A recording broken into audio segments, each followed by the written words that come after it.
오늘은 택한 나의 그릇이라는 제목으로 하나님 말씀 상고합니다. 지난 시간에 우리는 교회를 잔멸하려고 했던 청년 사울의 모습을 보았습니다. 교회를 없애버리려고 했다고 말해요. 그러다가 예수님을 만났습니다. 아마 저 같았어도 그런 정도의 충격은 쉬 사라지지 않는 충격이죠. 며칠 동안을 잠을 이루지 못했을 것이고, 지금 충격에 눈이 잠시 멀었어요.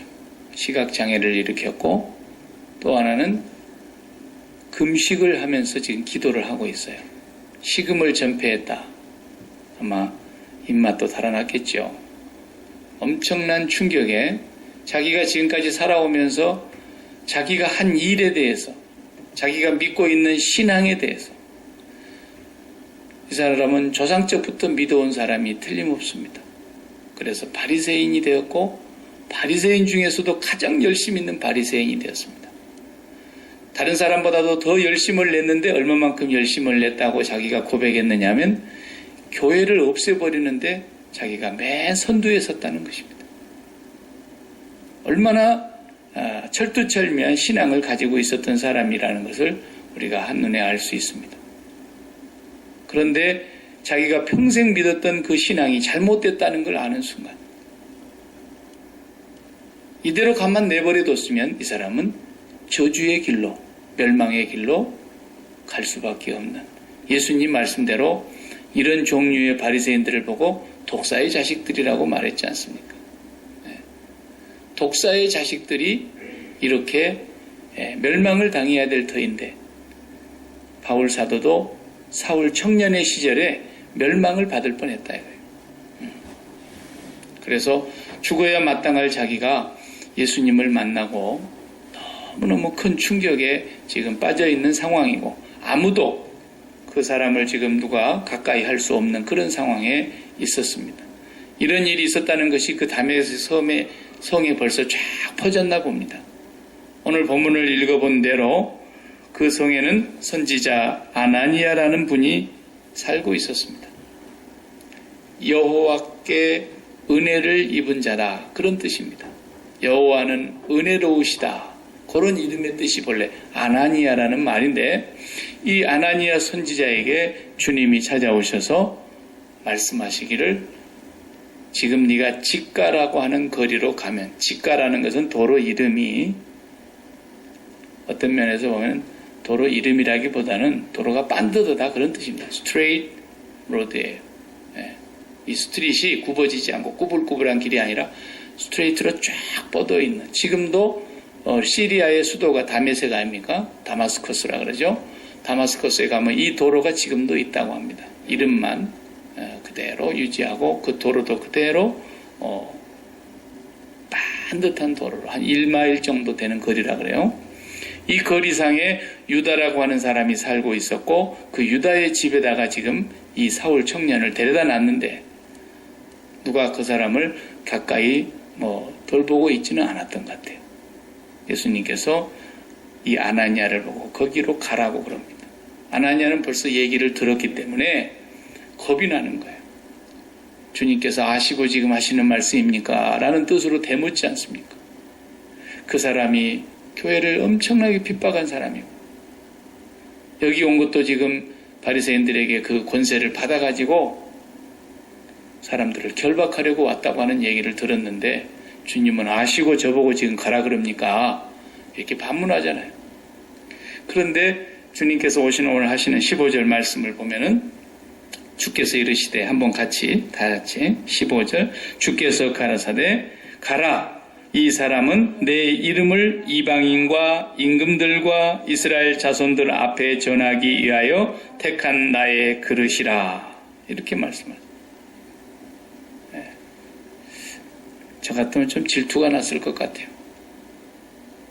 왜냐하면 아나니아도 있고, 다메섹에 예수 믿는 사람이 좀 많습니까? 얼마나 많으면 그를 잡으러 갔겠는데, 거기에 그렇게 잡으러 갈 때 그리스도인들이 많이 있다는 증거인데, 그 사람들 중에서 주님이 좀 불러서 일을 시키시지만은 하필이면 교회를 없애려고 하는 사람이고 스데반 집사를 그렇게 잔인하게 돌로 때려 죽이는데 앞장선 사람이고 이런 잔인무도한 사람을 내 택한 그릇이라 이러니까 여러분 얼마나 좀 황당하겠어요. 그죠? 네. 교회도 사실 사람들이 모인 곳이기 때문에 누가 이렇게 알아준다 안 알아준다 이런 것이 사람 심리에는 참 묘한 거예요. 그게. 네. 박 목사가 꼭 누구만 알아주더라 그래봐요. 그러면 괜히 질투날 수 있죠. 사람이. 제가 반장을 못하고 초등학교 때 맨날 반장 밑에 따라다니기만 했는데 선생님이 맨날 반장만 부르고 반장만 이뻐하고 그래봐요. 반장 부럽죠.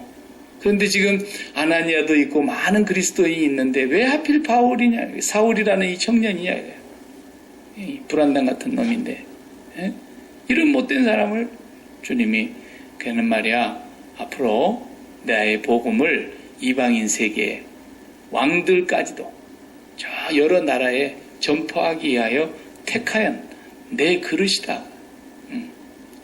그 말은 무슨 말이냐면 예수님을 담는 그릇이라는 뜻이에요. 예수님이 담겨 있는 그릇이라 그러죠. 참 엄청난 말씀을 아나니아에게 하십니다. 그 아나니아가 말씀에 순종하고 가지요. 그런데 주님이 미리 일러두시기를 네가 가면 이미 사울은 네가 와서 안수할 때에 자기 눈이 떠진다는 것을 내가 이미 보여줬다. 네가 올 것을 알고 있다라는 것까지도 말씀을 하셔요. 그러니까 하나님의 역사는 그런 거예요. 하나님이 그냥 무작정 일을 하시는 분이 아니고 바울도 그냥 갑자기 하나님께서 이렇게 그냥 부르신 분이 아니에요. 이미 하나님의 예정과 선택 가운데서 섭리적인 하나님의 계획이 있었다는 거죠.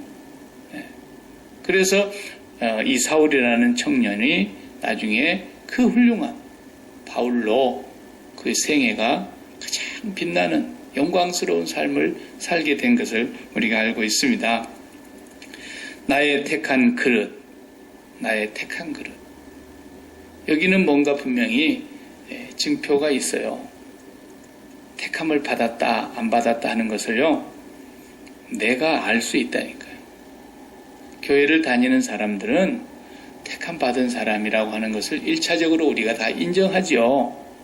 그런데 우리가 그것에 대한 확신이 있어야 되고 택함 받은 그릇이라고 한다면 정신 똑바로 차리고 살아야 된다고 말해요. 택함 받은 그릇이 됐는데 그 그릇이 그런 역할을 못하면 얼마나 그건 불행한 삶을 살게 된다는 것입니다. 택함만 받았다고 해서 자연히 그것이 나에게 축복이 된다고 할 수가 없어요. 그래서 나는 과연 주님이 당신의 일꾼으로 당신의 자녀로 나를 택하셨을까? 그걸 성경을 통해서 우리에게 하나님께서는 알려주십니다. 꿈에 알려주시나요? 그런 게 아니고 분명히 증표가 있어요. 증표가. 첫째 우리가 이 사울이라는 청년을 놓고 봐도요. 하나님이 택한 사람이 아니면 이렇게 될 수가 없지요. 그래서 바울이 나중에 모태로부터 나를 택정하시니가 모태로부터 택정만 했겠습니까? 이미 창세전에 그리스도 예수 안에서 택했다 그랬죠. 하나님의 택하심이 있는 사람은 반드시 첫 번째 증표가 뭐냐면 주님의 십자가를 앞으로 나아가게 하셔요. 반드시 십자가 앞으로 가게 해요. 하나님의 성령께서. 그런데 그러면 진즉 돌아오게 해주시지 그렇게 그냥 불쌍하게 잔인하게 스데반 집사님을 그렇게 그냥 피투성이가 되게 돌로 쳐서 죽이는데 그렇게까지 하나님이 하실 게 뭐 있냐. 빨리 돌아오게 해주시지. 그것은 어떻게 하겠어요? 하나님이 스데반 집사님을 순교의 제물로 받으시겠다고 하셨다면 그건 스데반에게 있어서 하나님 앞에 영광스러운 거고 왜 그때도 하나님은 계속 허락하고 기다리고 계셨느냐 이거예요. 신앙생활을 우리가 보면은 사도행전만 기록해서 그런 것이 아니라 우리가 살면서 경험적으로 봐도요, 십자가 앞으로 나아가는 성도의 삶은 반드시 자기가 죽을 죄인이라는 것을 깊이 깨달을 때만 가능해요. 예수님이 그러셨지 않습니까? 오실 때에 내가 건강한 사람에게 의원이 뭐 필요가 있냐.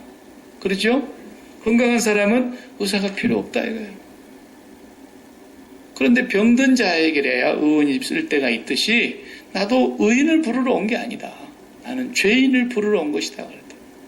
그러니까 자기가 죄인됨을 모르는 사람은 절대로 십자가 앞에 안 나갑니다. 그 바리새인이 어떤 사람입니까? 자기가 의인이라는 사람들이 다 바리새인이에요. 남을 정죄하는 사람들 다 누굽니까? 현대판 바리새인들이죠. 자기가 죄인이라고 아는 사람은 반드시 십자가 앞에 가서 두 손 두 발 다 들고 천부여 의지없소서 손 들고 옵니다 하고 회개하게 돼 있다고 말이에요. 이게 택함 받은 사람의 첫 번째 분명한 증표예요. 그러니까 사도 바울이 자기가 지금 최고의 의인 중에 의인이야. 바리새인 중에 바리새인이야. 율법으로는 흠이 없는 자야.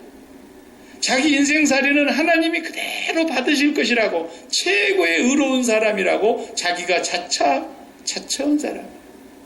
이런 사람이 십자가 앞으로 가겠습니까? 죽었다 깨어나도 안 나가죠. 아니 병이 없는데 무슨 의사한테 갑니까? 이번에 세월호 사건도 그것과 같이 가만히 있으라고 방송할 때까지 가만히 움직이지 말고 제자리 있으라고. 그러니까 이 순진한 애들이 가만히 있지 그러면 어떡하겠습니까? 그러나 진짜로 밖에 나와서 있는데 이거 가만히 있다가는 100% 죽겠구나. 저 구명정을 내가 타지 않으면 반드시 물에 빠져 죽겠구나. 100% 그걸 인식한 사람은 구명정을 뛰어내리게 돼 있다고요. 예수를 믿는다는 말이 그 말이에요. 자기가 정말로 죽을 죄인이라고 하는 것을 깨닫지 못하면 절대로 주님 앞으로 나오지 않습니다. 그러니까 성령의 역사는 어떤 역사냐면 자기가 죄인됨을 깨닫게 하시는 거예요. 갑자기 눈물이 쏟아지면서 콧물이 쏟아지면서 주여 내가 죄인입니다. 가슴을 뜯으면서 궁굴을 치면서 통에 자복하고 그 왜 그래요? 정신 나갔나요? 미친 거예요? 그렇지 않잖아요. 멀쩡하던 사람이 그렇게 그냥 주변에 아랑곳하지 않고 그렇게 점잖았던 사람이 눈물 콧물 빼면서 따글따글 굴르면서 가슴을 치어 뜯으면서 회개하면서 그건 분명히 성령이 그를 찾아오셨다는 뜻이에요. 그런 경험 안 해보셨어요? 예수 믿고? 네. 화장지가 모자라서 그냥 화장지로 닦다가 그냥 옷으로 닦고 띵 코 풀면서 막 울고 그러면서 밤새도록 하나님 내가 죽일 놈입니다. 여자들은 뭐라 그러는지 모르겠어요. 그래 나는 그렇게 통에 자복하고 세상에 나보다도 더 나쁜 놈이 없더라고요. 죽일 놈은 나 하나요. 전부 나 잘못이었어요. 전부 나만 보이는 거예요. 전부 나 때문이에요. 그래서 성령이 오시면 그렇게 나의 자신의 모습을 적나라하게 보게 하셔요. 그리고 십자가 앞에 두 손 두 발 다 들고 그 십자가의 주님을 생각해 보니까 내 너를 위하여 몸 버려 피 흘려 내 너를 위하여 생명을 주었다. 그 예수님이 나를 위해서 죽었다는 것이 그렇게 뜨겁게 살갑게 간절히 다가오는 그 장면이 우리가 부름받은 장면 아닙니까? 이게 택함받은 사람이 아니고서는 절대로 그런 일이 일어나지는 않습니다. 그리고 거기서 멈추는 게 아니에요. 택함받은 사람의 두 번째 증표가 있어요. 여기 오늘 본문에도 바울이 앞 시간에도 우리가 봤지만 주여 누십니까? 그러니까 나는 네가 핍박하는 예수라 그랬어요. 나는 네가 핍박하는 예수다. 아니 바울이 언제 예수를 핍박합니까? 본 적도 없는데 예수님을. 부활 승천하신 이후에 만났는데 이 세상에 있을 때 바울이 예수님을 뵌 적이 없어요. 그러니까 사도권에 대해서 항상 지탄을 받았던 거예요. 쟤는 예수님 한 번도 본 적도 없고 예수님도 걔를 한 번도 봐준 적이 없는데 뭔 사도야. 이렇게 비판을 받은 이유가 그것 때문이었거든요. 그런데 교회를 핍박하고 있었는데 사울아, 나는 네가 핍박하는 예수다 그랬잖아요. 교회와 예수님은 하나거든요.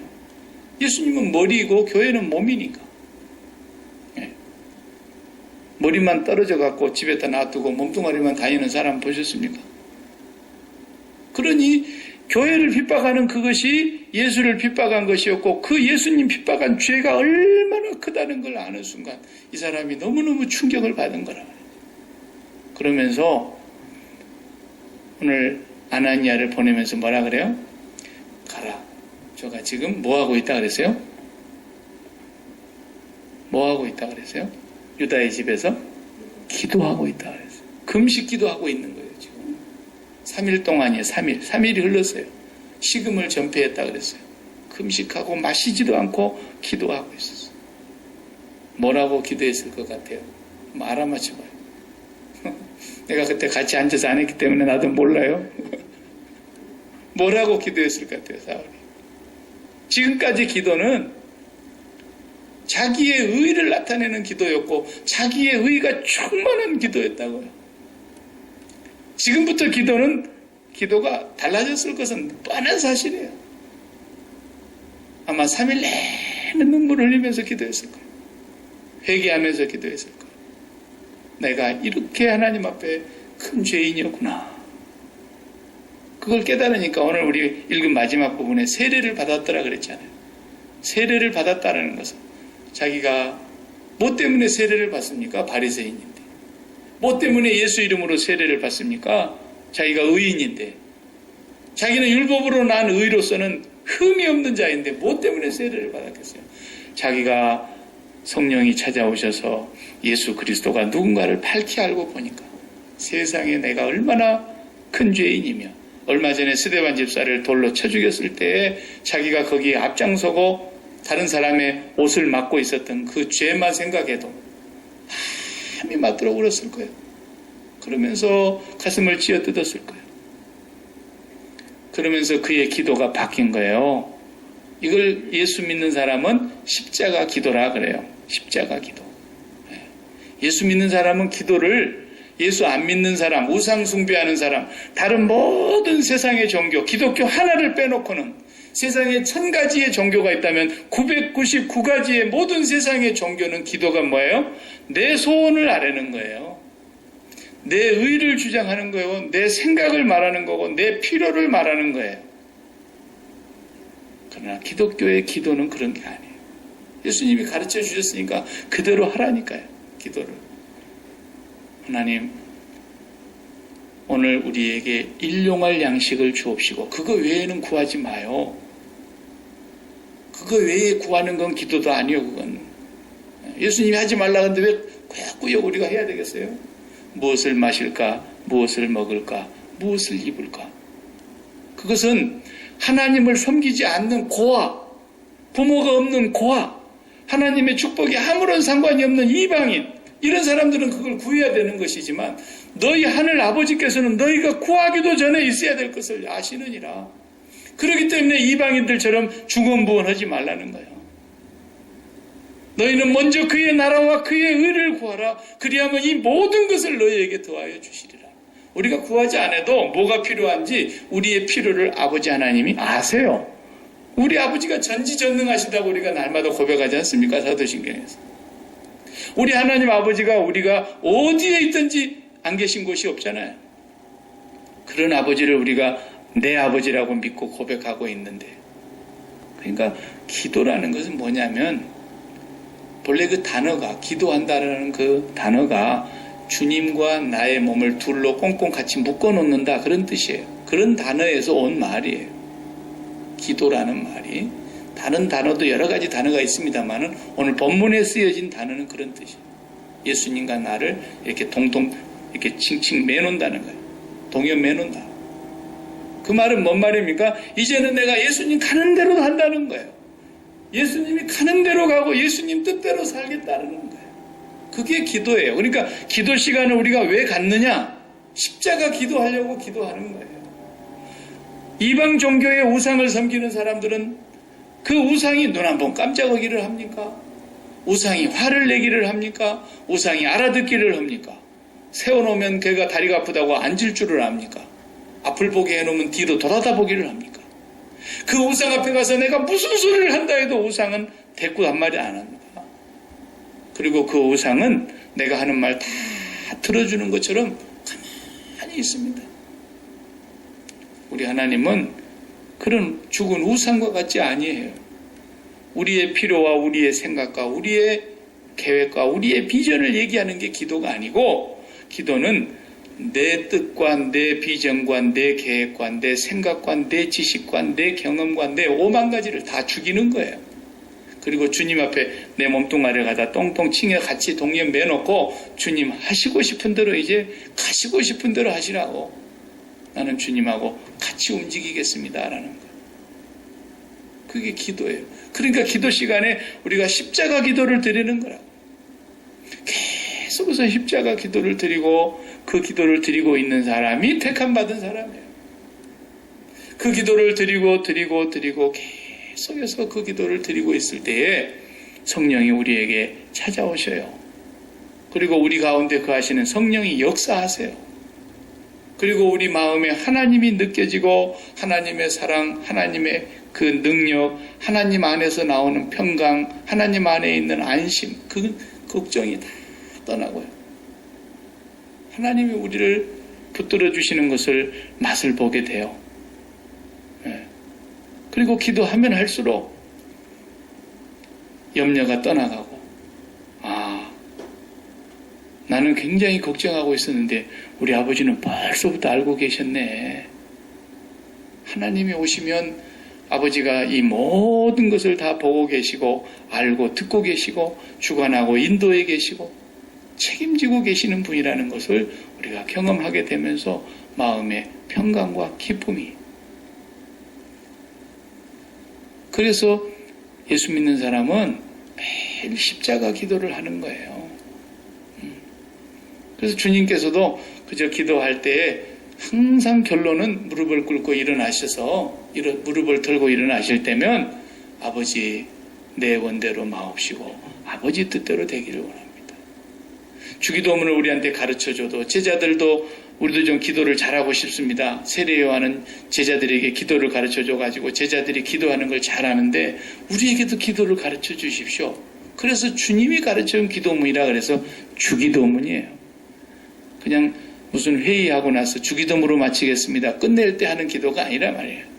날마다 해야 되는 기도고, 쉬지 않고 끊임없이 우리가 기도를 해야 한다면 주기도문을 해야 돼요. 뜻이 하늘에서 다 이루어진 뜻이 있어요. 정해진 뜻이 있어요. 그 뜻이 땅에서 이루어지기를 바랍니다. 이게 기도라니까요.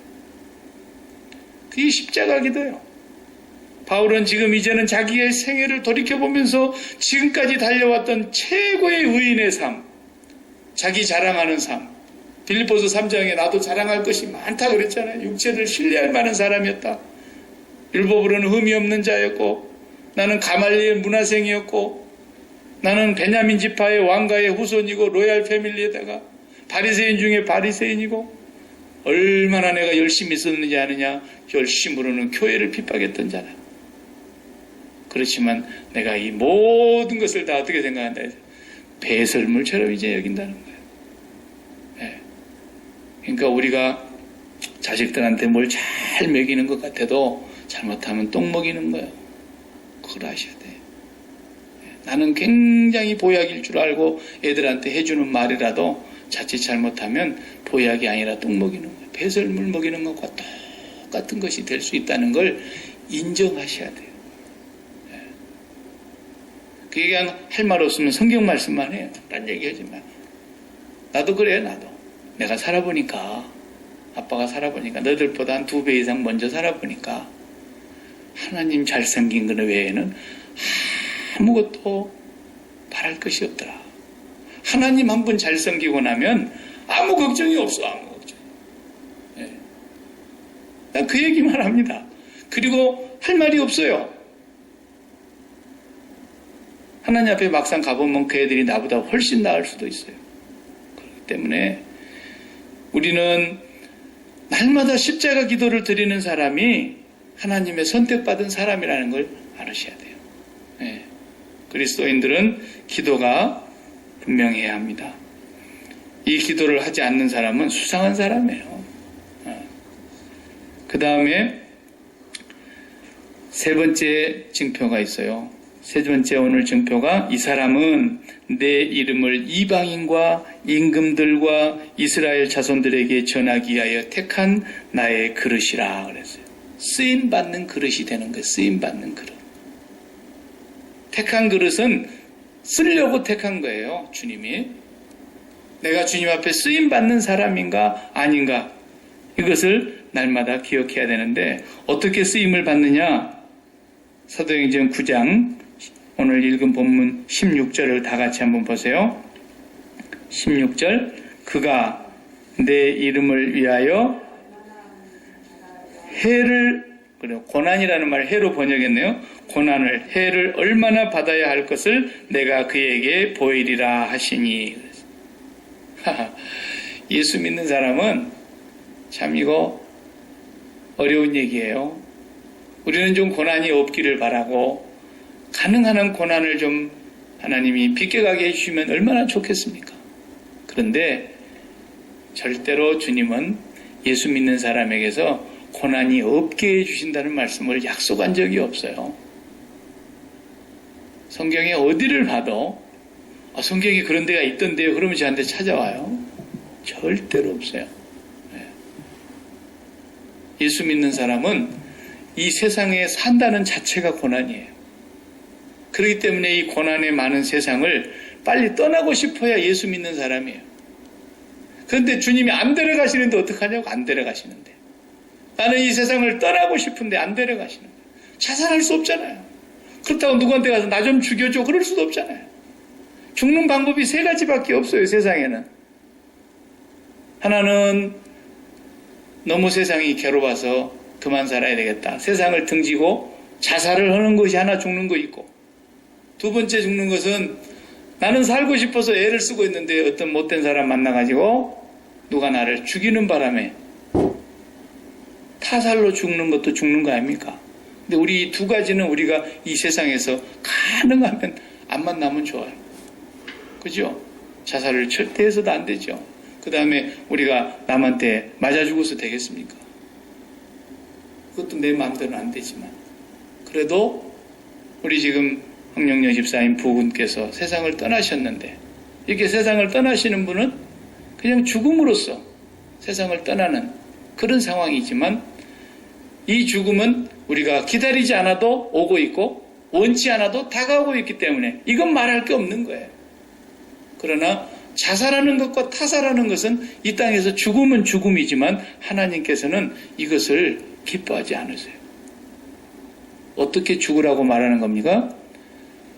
자기를 부인하고 예수님의 십자가에 연합하여 죽으라는 거예요. 이게 예수 믿는 사람이 세상을 떠나는 방법이에요. 지금 세상을 떠나야 되겠는데 육신으로는 주님이 안 불러. 그런데 내 마음은 세상을 떠날 수가 있는데 그 세상을 떠나게 해주는 것이 바로 그리스도와 함께 십자가에 못 박히는 거예요. 내가 그리스도와 함께 십자가에 못 박혔나니 그런즉 이제는 내가 산 것이 아니요 마음이 떠났다라는 거예요. 육신은 살아있지만.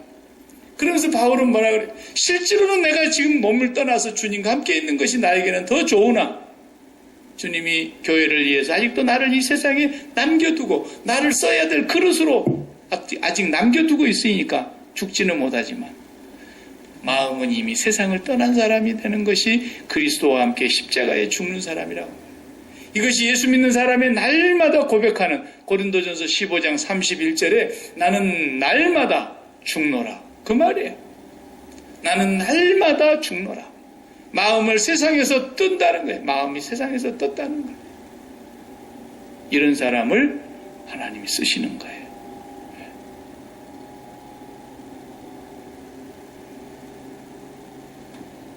이것이 내가 쓰임받는 그릇이냐 아닌가가 분명한 증표이고요. 그 다음에 고난을 받을 것이라는 것을 보여주셨다는 거예요. 여기 고난이라는 그 단어의 문장을 보니까 파스코, 파스코라는 단어를 썼는데 고난받는다라는 이 동사가 능동적으로 고난받는다는 뜻이에요. 내가 힘이 없어가지고 내가 어쩔 수 없이 안 받고 싶은데 질질질 끌려가면서 억지로 고난을 당한다는 뜻이 아니고 이 파스코라는 단어를 쓴 걸 보니까 내가 자발적으로 자원해서 당하는 고난이고 고난이 온다는 걸 알면서도 피하지 않고 그 고난의 길로 뚫고 들어가는 걸 지금 말하는 단어더라고요.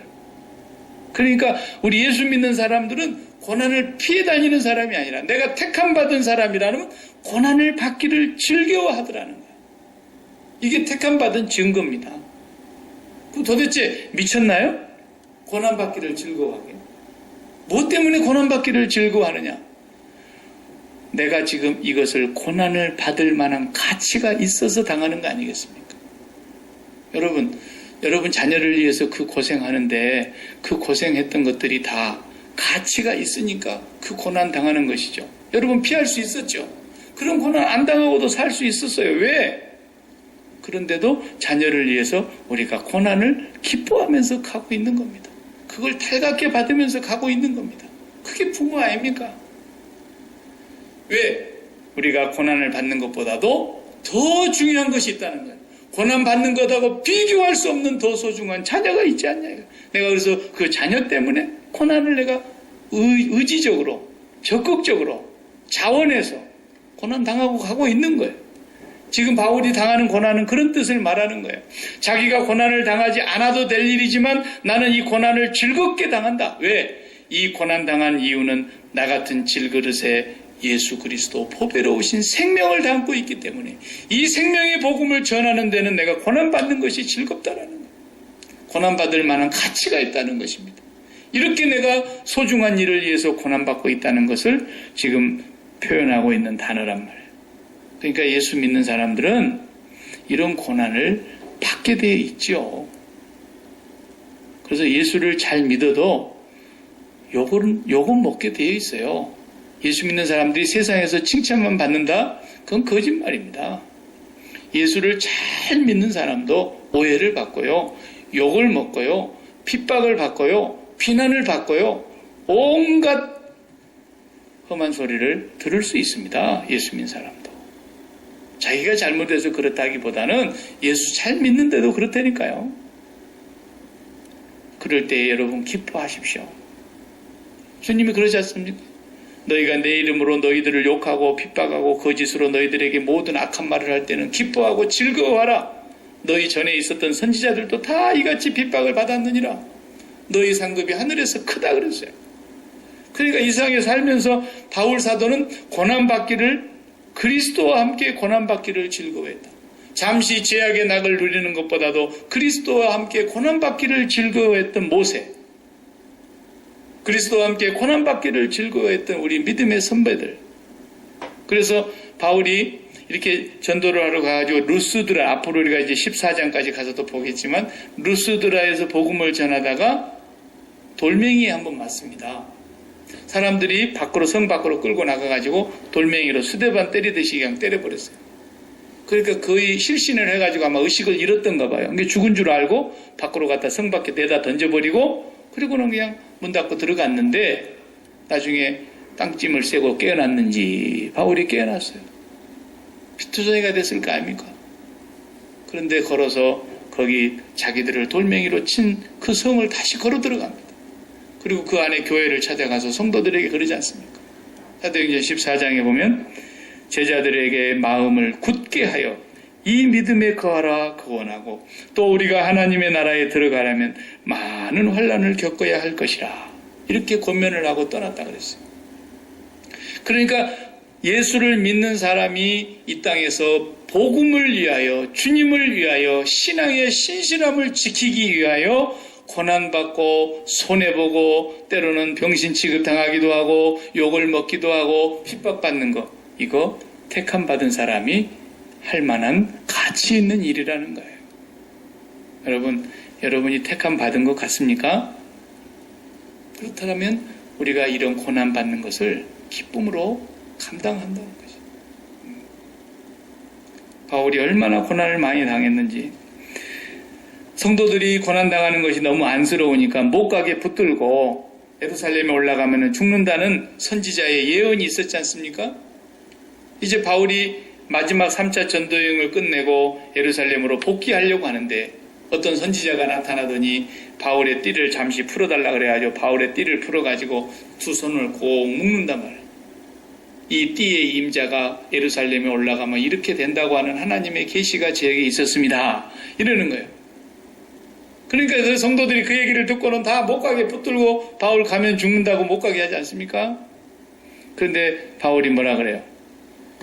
사도행전 20장에 오직 성령이 각 성에서 내게 증거하여 결박과 환난이 나를 기다린다 하시나, 바울도 들었어요. 성령이 그렇게 지시하신 걸 들었다고 하시나, 나의 달려갈 길과 주 예수께 받은 사명 곧 하나님의 은혜의 복음 증거하는 일을 마치려 하면은 나의 생명을 조금도 귀한 것으로 여기지 아니하노라. 보십시오. 고난을 자원해서 가고 있어요. 피해가는 게 아니에요.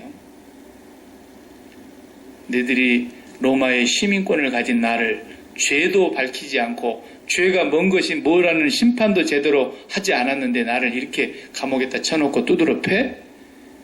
나중에 그 말 한마디 하니까 감옥을 지키는 그 높은 양반들이 다 벌벌벌 떨었지 않습니까?